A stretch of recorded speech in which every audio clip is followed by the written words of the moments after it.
Alright, hello everyone, I am MadMegaX381, and this is Ghostbusters 2.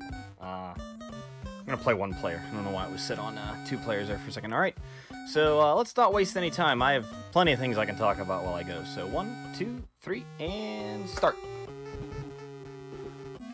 Alright, so you'll notice that I'm running from the right to the left, which, as far as I'm concerned, is a Mega Man player. That is a cardinal sin. So, you know, that's the first thing about this game that's a little wonky. Whew, that Slimer was coming right for me. So, this is a game that I played a lot when I was a kid, and I absolutely, like, loved this game when I was little, because I loved the Ghostbusters. What I can say about this game is that it is, there are a lot of Ghostbusters games, and this is absolutely one of them. That is about the most positive thing I can say about this title. It's definitely a weird game. It doesn't seem to have any idea of, like, what it wants to be, or what it wants to do. Oh no, I missed my power-up there, that's alright. Just take it a little slower with these ghosts on the street. So, I obviously remember the part in Ghostbusters 2 where they were driving down the street shooting ghosts of slime. That's one of my favorite parts of the whole movie, actually. I'm sure everybody else fondly remembers that as well. Oh man, that hitbox was a little larger than I thought it was there. Alright, we're going a little slower than we should be because we have the green slime. I'd picked up the purple slime for like all of half of a second, and the purple slime just fires faster, and you can only have one slime blast on the screen at a time, so that is the reason why I try to pick that up, because it just moves faster, it lets me kill things faster, but, or re-kill, I guess, since they're ghosts. But, you know, hey, that is a-okay. Alright, so that's the end of the first driving section. Here one of the cool things about this game that I always liked was that you played as each of the Ghostbusters. At some point throughout the game, I will play as each of the Ghostbusters. And here I'm playing as Winston Zeddemore, which, if anybody remembers the movie, is kind of funny because Winston doesn't actually show up in this scene for more than like 5 seconds. He's literally in this scene to tell the other three Busters, is like, hey, what were you guys doing digging a hole in the middle of 5th Avenue? Or 1st Avenue. Some famous numbered avenue. I honestly don't recall. Alright, so now we're in Central Park, another scene that we all remember and love from the movie. You'll note that there are, like, just massive holes in the, there we go, we got a shield. That are just massive holes in the street because, you know, that makes sense. I buy it. Alright, good. So, one of the fun things about this game, and I say fun using that term relatively loosely, is that occasionally these arrows that give you a speed boost that allow you to jump over these giant chasms, they just don't work sometimes. You can run over them and the game is just like, oh yeah, you didn't actually do that. And then you fall in a pit and you have to play the whole level all over again, which, always one of my favorite things. Alright, so that's the last of the driving sections. Alright, so now we get to play as Egon Spengler. And we are in the subway system. So let's, uh-oh. Okay, good, we made it. Almost messed up my timing there, so that was, not ideal. Alright, let's take care of these Slimers, and then we got another set of these things that are flying at me. I'm gonna drop a trap and catch those. I don't know why that works, it probably shouldn't. Traps are supposed to catch ghosts, not like pieces of wood and people, but you know what? I'm not gonna ask. It seems legitimate. We're almost through, we're honestly through most of the game now. It's kind of funny, this game really, most of the game time that you'll spend playing is now, where we are the Statue of Liberty, and a chiptune version of Higher and Higher plays. So I hope everybody loves Jackie Wilson. Because, I mean, who doesn't? And so now we have this little, like, kind of, like, shmuppy sort of basic bullet hell section sort of thing. It's not especially challenging necessarily, as long as you kind of know what waves are coming and how they're coming. But this does give me the opportunity to talk about some of the like ways that this game works. So you'll see the little Ghostbusters 2 logos that fly around. Every 20 of those that I hit, I get a 1-up. And every time you get hit by a ghost in this, you lose a life. So we want to have as many lives as we can, because the end game of this gets pretty difficult.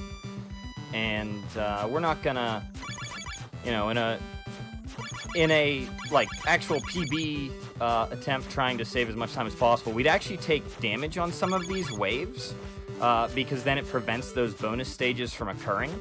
And it just means that we lose lives, and we don't have as many opportunities for unintentional hits. So basically, the way we're playing this now is we're going to give ourselves some opportunities to make some mistakes, which is probably good, because you know it can get dicey, is all I'll say. It can get dicey towards the end of this game. Oh yeah, that's a good thing to point out as well. So I have that little tablet that the Statue of Liberty has.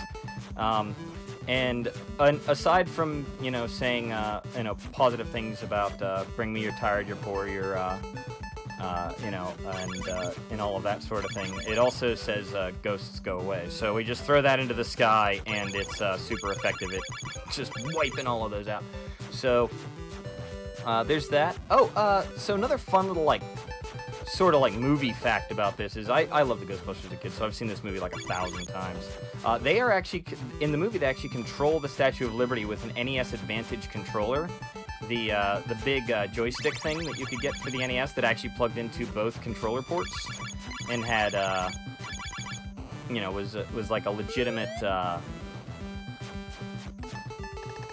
you know, like a actual joystick sort of setting. So it was, so, you know, there's already that, like, tie-in automatically, you know? So I always thought that was kind of neat. I'm gonna throw that. The reason why I used that bomb there is because those, I really just don't like those clouds. It's difficult to avoid their lightning bolts, so it's best, especially since I can't move my arm right now. So if I pick up that torch there, now I can suddenly move my arm. So it's really important to get that power up so that I can, you know, move around here and not have to be directly under enemies to shoot them. But until I have it, those clouds just wreak havoc. So we try to avoid them as best we can. And one of the cool properties of that tablet that I can throw into the sky is that if there are 3 enemies or more on screen when I do so, it will end a wave automatically. So that's a good way to save time if you have them available. So now we have this invisible section where we can't see the ghosts. This is another good time to use it. Since we can't see them, you're just basically trying to get lucky to take them out.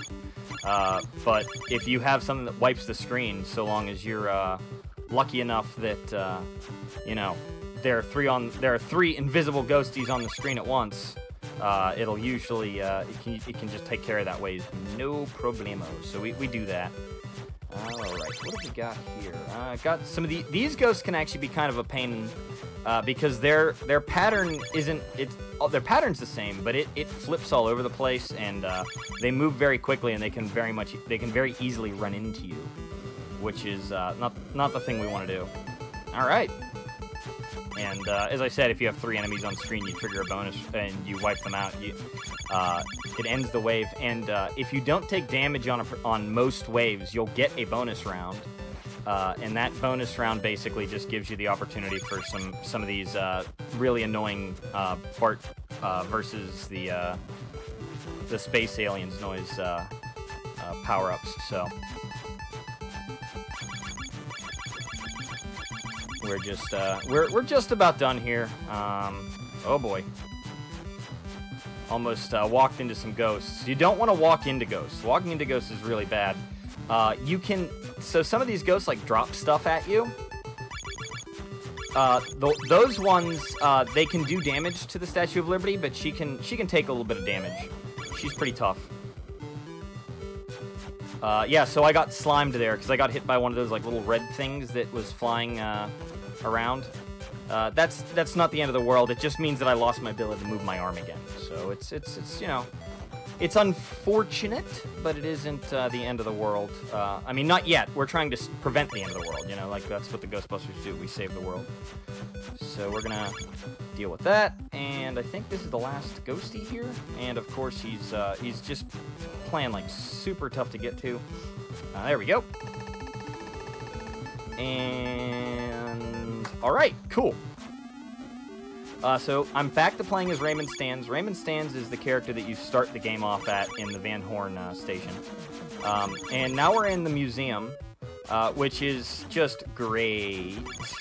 Emphasis on the gray part, because literally everything in this game right now, from now until the end of the game, basically is gray.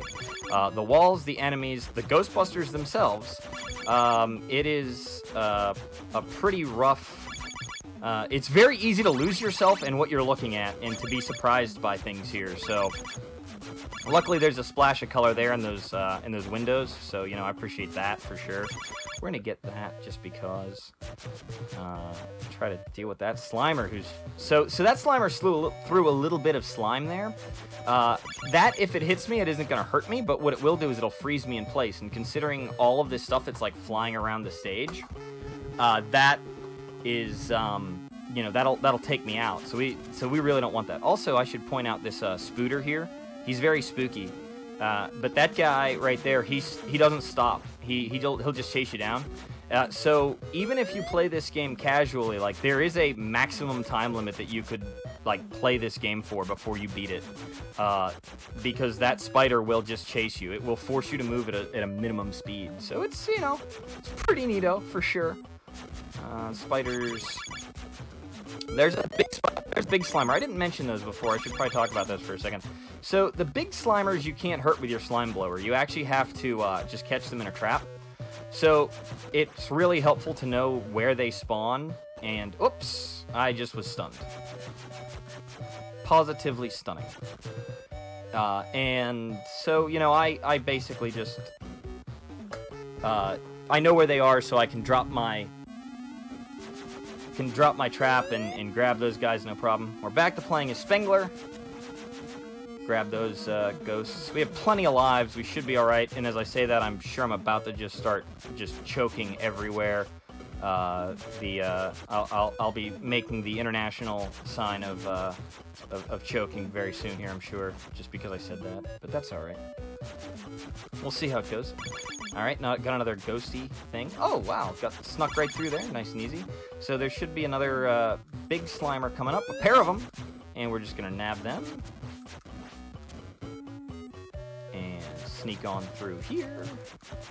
Most of these, honestly, you can actually run through on the very, like, as soon as you see them. You don't actually have to stop, but I'm taking a little safe because I don't want to run into any kind of trouble here with, you know, taking hits and losing time, and you know, once you game over, you actually have to play this whole segment in the museum all over again. So we really don't want to do that if we can help it.